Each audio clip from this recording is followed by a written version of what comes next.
السلام عليكم ورحمة الله وبركاته. أهلا بكم في قناتنا عالم الكرة. ملخص نتيجة الأهلي والترجي. تستعرض عالم الكرة في السطور التالية نتيجة مباراة الأهلي والترجي في دوري أبطال أفريقيا. وحل الأهلي المصري ضيفا على الترجي التونسي في رادس بذهاب ربع نهائي دوري أبطال أفريقيا 2025-2026. نتيجة مباراة الأهلي والترجي في دوري أبطال أفريقيا 2026.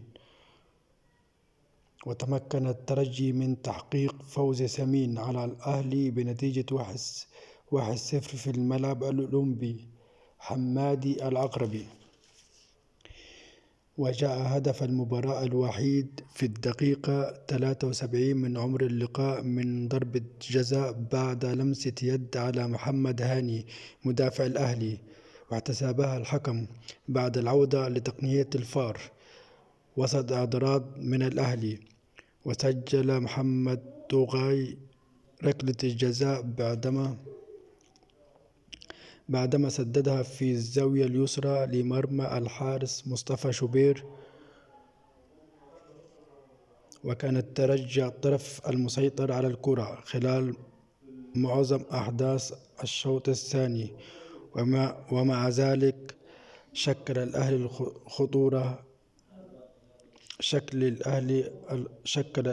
الخطورة الأكبر في المباراة وسط التألق. تألق بشير بن سعيد حارس مرمى الترجي في الدفاع عن مرماه، وينتظر حسم الفريق المتأهل إلى نصف النهائي دوري أبطال أفريقيا خلال مباراة العودة الأسبوع المقبل.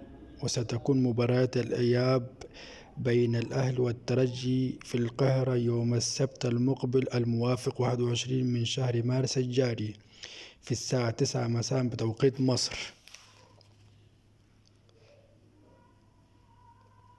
ويستعين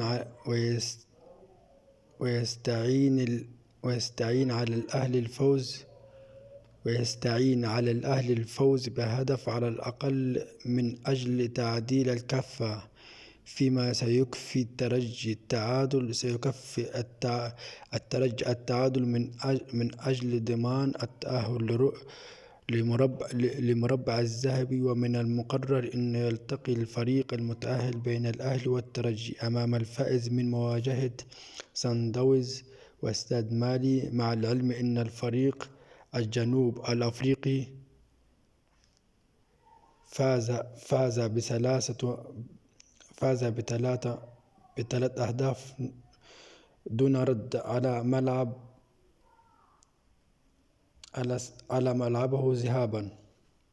لا تنسوا الاشتراك في القناة وتفعيل زر الجرس واللايك الجميل منكم والكومنت لمزيد من الفيديوهات وأخبار أول بأول والتشكيل. وشكرا لكم.